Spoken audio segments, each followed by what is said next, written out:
ជំរាបសួរពុកម៉ែបងប្អូនទាំងអស់គ្នាថ្ងៃនេះខ្ញុំមកបង្ហាញជូនពីរបៀបប្រើប្រាស់ពុម្ពផលិតអត់ស៊ីម៉ង់ក៏ដូចជាបកស្រាយចម្ងល់របស់ពុកម៉ែបងប្អូនដែលតែងតែខមមិនសាកសួរនៅក្នុងវីដេអូកន្លងមកចង់ដឹងពីល្បឿននៃការផលិតពុម្ពអត់ស៊ីម៉ង់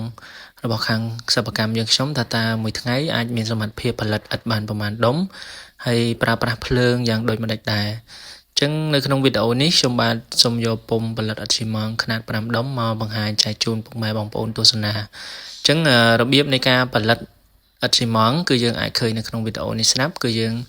មិនប្រើប្រាស់កម្លាំងពលកម្មច្រើនទេអាចមានគ្នាម្នាក់ឬក៏ពីរនាក់ក៏យើងអាចផលិតអត់ស៊ីម៉ង់បានដែរ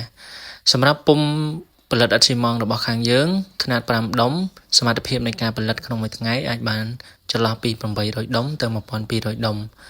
ហើយការប្រើប្រាស់ភ្លើងគឺយើងប្រើប្រាស់ភ្លើងតិចមែនតែនអាចត្រឹមតែ10អាំពែក៏អាចអូសពុម្ពផលិតអត់ស៊ីម៉ង់ខាងសិប្បកម្មយើងខ្ញុំរួចដែរហើយសម្រាប់ការផលិតគឺមានការងាយស្រួលយើងអត់ចាំបាច់ចល័តឥដ្ឋលើកចេញទេគឺយើងអាចវាយរំកិលពុម្ពបានហើយសម្រាប់កម្លាំងពលកម្មយើងមិនគិតថាតើតែមនុស្សធំបានអាចធ្វើបានទេសូម្បីតែកូនក្មេងក៏អាចប្រើប្រាស់ពុម្ពផលិតអត់ស៊ីម៉ង់នេះបានដែរ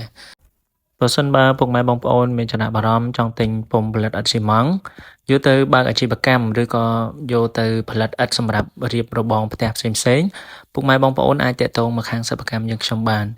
រាល់ការទិញពុម្ពផលិតអត់ស៊ីម៉ង់ពីខាងសិប្បកម្មយើងខ្ញុំមានការធានាជូនរយៈពេល6ខែសម្រាប់ព័ត៌មានបន្ថែមពុកម៉ែបងប្អូនអាចតាក់ទងលេខទូរស័ព្ទដែលក្រុមការងារបានដាក់ជូននៅខាងលើសូមអរគុណ